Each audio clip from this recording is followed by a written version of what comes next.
Bayangin, lu hidup tanpa rasa sakit, dipukul nggak kerasa, ditusuk biasa saja, bahkan sekarat pun lo nggak sadar. Awalnya terdengar seperti anugerah, tapi kenyataannya ini kutukan. Karena di dunia yang penuh kekerasan, orang yang nggak bisa merasakan sakit justru jadi target paling empuk. Dan hari ini dia bakal sadar bahwa rasa sakit bukan musuh. Rasa sakit adalah satu-satunya hal yang bikin lo tetap hidup. Film ini diawali dengan seorang yang bernama Nathan Chain. Dia adalah seorang manajer bank. Bank di mana Nathan bekerja sedang diadakan promosi untuk para nasabahnya. Tiba-tiba perhatian Nathan terpecah ketika ia melihat seorang gadis cantik berjalan menghampirinya. Tatapan mata Nathan tidak bisa lepas. Ia benar-benar tidak bisa menyembunyikan rasa kagumnya kepada wanita itu. Beberapa waktu kemudian, di hadapannya seorang pria tua yang hidup sendirian setelah ditinggal mati istri tercintanya. Sejak itu usahanya membuka toko mengalami kerugian sehingga ia tidak bisa menyicil utangnya di bank. Dan akibatnya rumahnya yang sebagai jaminan terancam disita oleh bank. Nathan tidak bisa membantu banyak karena ia hanya sebagai karyawan di bank. Yang bisa dilakukan hanya menunda cicilan pria tua itu. Meskipun begitu, pria itu sangat berterima kasih kepada Nathan. Siangnya ketika Nathan sedang membuat kopi, Sherry, nama gadis itu, menghampirinya. Nathan terkejut dan tak sengaja kopi itu tumpah dan mengenai tangannya. Sherry pun menjadi merasa bersalah karena ulahnya. Tangan Nathan menjadi terluka terkena kopi panas. Akhirnya sebagai permintaan maaf, Sherry mengajak Nathan makan siang. Awalnya Nathan menolaknya, namun akhirnya mengiyakan ajakan Sherry. Di kafe itulah Nathan menceritakan bahwa ia mempunyai kelainan genetik yang membuat tubuhnya tidak merasakan sakit. Itulah sebabnya ketika tangannya tersiram kopi panas, ia tidak merasakan apapun. Selain itu, ia juga tidak bisa merasakan sakit jika dipukul atau terkena benda tajam. Tubuh memang bisa terluka namun tidak merasakan sakit. Sherry tampak mulai menyukai Nathan dengan keunikannya itu. Nathan juga menceritakan kalau ia tidak bisa makan makanan padat karena jika hal itu dilakukan, ia takut lidahnya tergigit. Namun Sherry memaksa agar Nathan mencoba makanan padat. Awalnya Nathan menolak, namun Sherry terus mendesaknya. Mencoba pelan-pelan, kata Sherry. Dan ketika Nathan mencoba, lidahnya tak tergigit dan makanan kesukaan Sherry itu benar-benar enak sekali. Hubungan mereka berlanjut dengan pertemuan di malam harinya. Mereka tampak cocok satu sama lainnya. Di malam itu juga Sherry ingin mampir ke rumah Nathan. Tidak ada kata menolak untuk gadis secantik Sherry. Dan di malam itu pula Nathan merasakan sensasi yang diberikan oleh Sherry. Nathan benar-benar menikmatinya. Keesokan harinya hidup Nathan benar-benar berubah sejak ia mengenal Sherry, gadis cantik yang penuh dengan kejutan-kejutan yang diberikannya. Pagi itu ia ingin sekali menemui Sherry, namun tiba-tiba muncul serombongan orang yang mengenakan baju sinterklas. Sedetik kemudian orang-orang itu mengeluarkan senjata dan memberondongkannya ke atas. Ini adalah perampokan. Nathan terkejut, Sherry dan semua orang segera tiarap. Salah satu perampok itu menyeret seorang manajer bank agar menunjukkan di mana beradanya brankas bank itu. Namun manajer menolak. Akibatnya ia menerima beberapa bogem mentah dari perampok itu. Namun manajer itu tetap tidak mau mengatakannya. Perampok itu habis kesabarannya. Lalu perampok itu menyeret Nathan sebagai asisten manajer untuk membuka brankas. Nathan diam saja ketika melihat atasannya itu terkapar tanpa nyawa. Begitu pula ketika perampok itu memukulinya, ia tetap tak bereaksi. Ia tidak merasakan sakit akibat pukulan perampok itu. Ia terlalu syok melihat bosnya mati ditembak. Dan satu pukulan dari perampok itu membuatnya terjatuh. Sherry yang tidak tega berusaha mencegahnya. Bukannya berhenti memukuli perampok itu, perampok itu justru memukuli Sherry. Nathan tiba-tiba bangun dan dengan mengatakan kode brankas. Ia benar-benar tidak rela Sherry dipukuli oleh perampok itu. Para perampok bekerja cepat. Setelah membuka brankas, mereka membawa semua uang yang ada di brankas. Sementara polisi pun sudah berada di tempat itu. Karena panik, ia membawa Sherry sebagai sandera. Sebelum perampok itu pergi, ia memberikan hadiah bogem mentah lagi ke Nathan. Ia pun langsung roboh dan pingsan. Gerombolan perampok perampok itu mengancam akan membunuh Sandra karena menjaga. Gerombolan perampok itu mengancam akan membunuh Sandra karena menjaga keselamatan Sandra. Polisi yang mengepung ini pun meletakkan senjatanya. Namun tidak disangka para perampok ini malah memberondong polisi itu dengan senjatanya. Tak hanya itu saja, ketika datang satu lagi bala bantuan polisi, mereka langsung menembaknya. Perampok itu pun kabur dengan membawa Sherry sebagai sandera. Sementara itu Nathan pelan-pelan sadar dari pingsannya. Ia melihat mobil polisi di depan kantor bank. Ia segera teringat Sherry. Dengan panik dan cemas akan keselamatan Sherry, ia pun keluar mengejar perampok itu. Entah kenapa Nathan lebih memilih mengambil mobil polisi daripada mobilnya sendiri. Ketika ia hendak tancap gas, seorang polisi yang terluka meminta tolong. Nathan yang pada dasarnya baik dan suka menolong, ini pun tak tega melihat polisi yang terluka itu. Ia pun menolong dengan mengikat kaki korban yang terluka, tujuannya agar ia tidak banyak kehilangan darah. Setelah itu ia pun mengambil pistol milik polisi dan langsung tancap gas mengejar para perampok itu. Nathan tidak terlalu tertinggal jauh dengan perampok itu. Sebentar saja ia telah berada di belakang mobil perampok itu. Ada dua mobil, salah satu mobil memberondongnya dengan tembakan. Nathan panik, ia tetap mengejar mobil itu. Namun ia menjadi bingung, mobil manakah yang membawa Sherry? Mobil yang satu ke arah tol dan yang lainnya berbelok ke jalan biasa. Namun ia tidak bisa berpikir terlalu lama. Ia langsung membelokkan mobilnya mengejar salah satu mobil perampok yang mengambil jalan biasa. Rupanya perampok panik dikejar mobil polisi, sehingga ia melewati jalan kecil yang kebetulan ada kendaraan yang menghalangi jalannya. Nathan mendekati perampok itu sambil menodongkan pistolnya. Sialnya, perampok itu rupanya mengenali Nathan sebagai karyawan bank. Keberaniannya pun timbul lagi. Ia menanyakan apakah Nathan tahu pengaman pistol itu. Ketika Nathan mencoba melihat, secepat kilat perampok itu bergerak memukul Nathan hingga terjatuh. Namun Nathan tidak mau buruannya lepas. Sampailah di sebuah dapur sebuah restoran. Di situ buntu dan tidak ada jalan lain. Satu-satunya hanya melawan. Dan bagi Nathan, ia sebenarnya tidak ingin berkelahi. Ia hanya ingin menyelamatkan Sherry. Maka terjadilah perkelahian itu. Bagi perampok itu, berkelahi adalah hal biasa. Namun tidak biasa dengan Nathan yang seorang pegawai bank. Namun begitu ia tetap melawan. Ia melempar apa saja yang ada di hadapannya. Namun dengan mudah perampok itu menghindarinya. Ia lalu menubruk Nathan. Beberapa pukulan mendarat di tubuh Nathan, namun ia tidak merasakannya. Pukulan perampok itu seperti sentuhan biasa. Dan puncaknya Nathan mengambil pistol yang terlempar ke minyak panas. Dan tanpa sadar ia menarik pelatuk itu. Peluru pun menembus batok kepala perampok itu.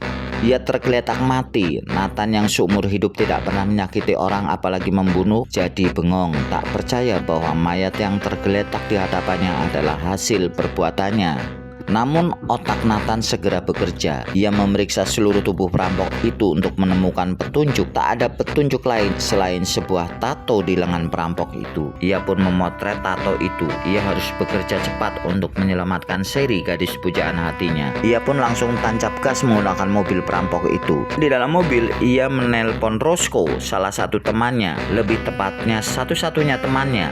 Itu pun ia kenal di game online. Ia minta Roscoe untuk menemukan sebuah tempat tato. Ia juga menjelaskan ia baru saja terlibat masalah serius. Ia baru saja membunuh dan juga mencuri mobil polisi. Roscoe hanya bisa membantu alamat tempat tato itu. Untuk selanjutnya ia tidak mau terlibat karena yang dialami Nathan adalah masalah serius. Sebelum mendatangi tato itu, ia mendatangi seorang pria tua nasabah. Ia ingin mengobati lukanya. Pria tua itu tampak terkejut melihat penampilan Nathan yang kacau penuh dengan darah dan luka tembak. Lebih ngeri dan terkejutnya, pria itu melihat Nathan mengambil peluru yang bersarang di tubuhnya hanya dengan sebuah alat penjepit tanpa obat bius dan tanpa rasa sakit. Ia melihat Nathan tampak biasa saja, jangankan jerit kesakitan, meringis kesakitan pun tidak ada. Setelah semua beres, Nathan berterima kasih. Sebagai tanda terima kasih, ia memberikan 2 gepok uang. Pria tua yang terlilit hutang ini pun terharu bercampur bahagia. Sementara itu polisi pun berhasil berhasil menemukan tempat di mana perampok itu terbunuh. Polisi lalu menyimpulkan bahwa Nathan terlibat dalam aksi perampokan tersebut. Namun melihat biodata Nathan yang sama sekali tidak menemukan catatan kriminalnya, membuat seorang kepala polisi ragu akan hal itu. Ia menelpon Nathan. Tadinya ia tidak berharap diangkat teleponnya karena seorang perampok tidak akan mengangkat telepon dari polisi. Namun pada kenyataannya beda. Nathan mengangkat telepon polisi itu. Kepala polisi itu meminta agar ia menyerahkan diri dan mengembalikan uang bank itu. Nathan menjawab ia tidak terlibat dengan perampokan itu dan ia juga tidak peduli dengan uang hasil rampokan. Ia hanya ingin menyelamatkan Sherry. Polisi mengatakan biarlah itu menjadi tanggung jawab polisi yang akan mencarinya. Namun Nathan tetap berkeras bahwa ia akan mencari gadis pujaannya sampai dapat. Nathan juga mengatakan ini adalah gadis yang ia tunggu seumur hidupnya. Sherry telah membawa perubahan besar dalam hidupnya. Ia tidak akan melepaskannya begitu saja. Di tempat lain, dua perampok itu nampak berdebat. Andrew cemas kenapa adiknya Ben belum sampai juga di markas, sementara Simon berusaha menenangkan. Mungkin 15 menit lagi sampai di tempat ini. Namun ada satu hal yang mengejutkan. Di sini ternyata Sherry mengenal Simon, sang pemimpin perampok itu. Bukan hanya mengenal, Sherry adalah adik dari Simon. Saat itu Sherry marah karena Simon membunuh sang manajer bank. Simon mengatakan jika ia tak membunuhnya, rencana kita tidak akan pernah berhasil. Nathan langsung mendatangi tempat tato itu setelah ia mendapatkan informasi dari temannya Roscoe. Sang pemilik tempat tato meskipun tak bersahabat, ia mempersilahkan Nathan untuk masuk. Melihat penampilan Nathan, ia merasa aneh. Ia lalu memanggil seorang karyawannya. Nathan bilang kalau ia ingin membuat tato seperti dalam foto yang ia tunjukkan. Tato itu sama persis dengan punya temannya, kata Nathan, berusaha mengorek nama perampok itu. Namun pegawai itu justru menjadi curiga Nathan sedang mengorek keterangan. Ia curiga kalau Nathan sebenarnya bukan teman Ben. Kecurigaannya menjadi pasti ketika Nathan mengikutinya dan menodongkan pistol. Nathan cuma pengen tahu alamat rumah Ben. Tinggal sebut saja. Pegawai tempat tato yang berbadan besar itu langsung menyerang Nathan. Beberapa kali Nathan terkena pukulan, namun beberapa kali ia juga membalas. Kedua-duanya tahan terhadap rasa sakit. Si tinggi besar habis kesabarannya. Ia pun mencekal tubuh Nathan lalu dibanting ke sana kemari. Terakhir ia dilempar ke cermin. Cermin itu pecah menjadi serpihan-serpihan kecil. Serpihan tajam kaca itu menusuk tubuhnya. Ia tidak merasakan sakit di tubuhnya. Yang lebih sakit adalah hatinya. Dengan marah ia menghantamkan tangannya berkali-kali ke arah serpihan kaca kecil yang tajam. Ia tidak merasakan sakit ketika tinju Nathan menghantam kepalanya. Sakitnya luar biasa karena beberapa serpihan itu berpindah dan menancap di wajahnya. Tidak ada yang bisa dilakukan pegawai tempat tato itu kecuali memberitahu kepada Nathan nama perampok yang membuat tato itu. Nathan lalu menelpon pihak bank menanyakan status pria perampok yang bernama Ben itu, sekaligus menanyakan alamatnya. Setelah mendapatkan alamat rumah perampok bernama Ben itu, ia segera meninggalkan tempat itu. Sementara itu di tempat lain, kecemasan Andrew terhadap nasib adiknya semakin memuncak. Tanpa bisa ditahan lagi, ia pun meninggalkan Simon dan Sherry. Berdasarkan alamat yang diberikan, Nathan telah sampai di rumah itu. Ia segera masuk. Ternyata rumah itu tidak dikunci dan kelihatannya tidak ada orang. Nathan memeriksa rumah itu. Saat itulah ia menginjak lantai kayu. Sedetik kemudian di punggungnya terasa ada yang mengusapnya. Dia bingung, celingak-celinguk. Ia merasa punggungnya terasa berat. Ketika ia menengok ke belakang, sekilas ia melihat benda apa yang menancap di punggungnya. Nathan pun masuk lebih ke dalam. Sampailah ia ke ruang dapur. Ia melihat beberapa tempelan di kulkas lalu memeriksanya. Dan lagi-lagi ia menginjak lantai yang tidak terlalu keras. Sedetik kemudian anak panah telah menancap di pahanya. Nathan kesal. Ia tidak merasakan kesakitan, namun panah itu mengganggu penyelidikannya. Selanjutnya ia tidak mau terkena jebakan lagi. Ia lalu mendorong sebuah bangku untuk memastikan tidak ada jebakan. Hatinya lega, sepanjang lorong itu tidak ada jebakan. Ia pun berjalan ke ruangan selanjutnya. Di situ ia menemukan sebuah seragam tempat di mana Andrew dan Ben bekerja. Nathan hendak meninggalkan ruangan itu, namun ia kurang waspada. Sebuah tali telah menariknya ke atas sehingga tubuhnya terbalik, kaki ke atas, kepala di bawah. Nathan kesal bukan main. Ia menelpon Roscoe agar datang menolongnya. Roscoe sempat menolak, ia tidak mau terlibat. Nathan memohon dengan sangat. Roscoe akhirnya dengan terpaksa memenuhi permintaan Nathan. Tak lama kemudian datanglah Andrew. Ia curiga jebakannya telah bekerja. Dengan hati-hati ia masuk ke dalam dan ia menemukan Nathan tergantung, kaki ke atas, kepala ke bawah. Ia langsung menginterogasi Nathan. Nathan mencoba beralasan bahwa ia adalah pencuri yang secara acak masuk ke rumah. Tapi Andrew tidak bodoh dan berkata, mencuri secara acak tapi kau menuliskan alamat rumah ini di tanganmu. Nathan tidak bisa mengelak. Tiba-tiba Andrew ditelepon oleh Simon bahwa adiknya Ben telah meninggal dibunuh oleh seorang asisten manajer bank. Andrew marah bukan main. Andrew melampiaskan dendamnya dengan menyiksa Nathan. Ia lalu menekan panah yang menancap di paha Nathan. Nathan yang tidak merasakan sakit tadinya tidak sadar kalau anak panah yang menancap di pahanya digoyang-goyang oleh Andrew.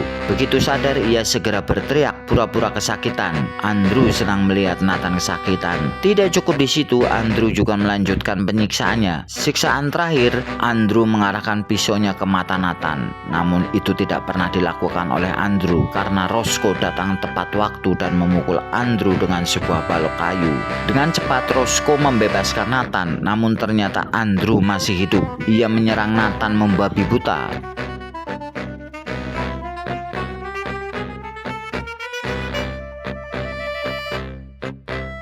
Tapi tidak lama Andrew tewas dengan kondisi tubuh mengerikan.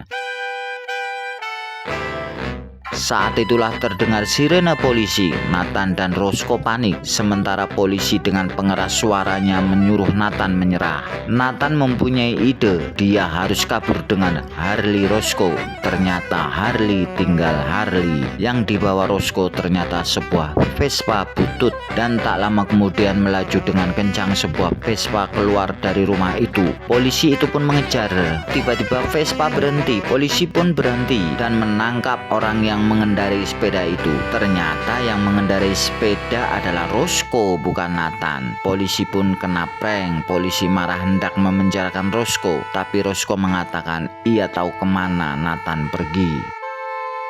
Sementara itu, Sherry berdebat dengan Simon. Tak lama Nathan datang sambil menodongkan pistolnya ke arah Simon. Simon meletakkan senjatanya. Nathan memperkenalkan dirinya bahwa ia yang membunuh dua rekan Simon dan menyuruh Simon pergi kalau tidak ingin mati menyusul teman-temannya. Simon tidak gentar dengan ancaman Nathan. Ia mengatakan, kau datang ke sini untuk menyelamatkan Sherry. Kau salah, Sherry adalah adiknya dan Sherry hanya pura-pura menyukaimu.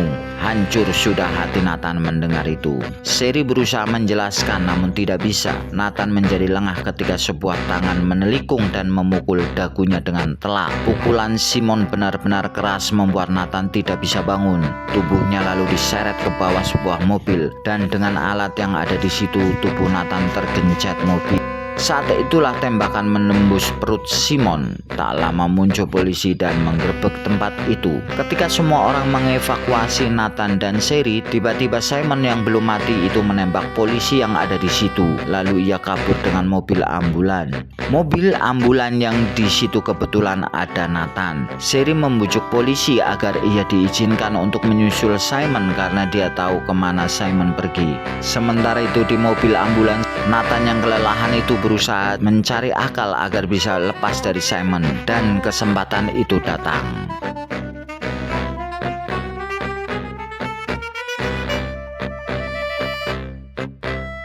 Simon marah bukan main. Ia tahu Nathan tahan pukul dan tahan dari rasa sakit. Ia memukul dan menendang tubuh Nathan. Bahkan ia telah mematahkan tangan Nathan. Nathan tak berdaya. Saat itulah Sherry datang dan menembak Simon. Sherry mati-matian melawan Simon. Namun bagaimanapun juga Sherry adalah seorang perempuan. Tenaganya tak cukup kuat untuk melawan Simon. Ketika sampai di saat-saat menebarkan, datanglah Nathan dan langsung menusukkan tulangnya yang patah ke leher leher Simon. Simon akhirnya meregang nyawa. Nathan dituntut hukuman 20 tahun penjara. Namun karena ia menyelamatkan polisi dan dibantu oleh kesaksian temannya, Nathan dipenjara selama 5 tahun dengan masa percobaan 6 bulan. Akhirnya setelah bebas, Nathan dan Sherry hidup bahagia.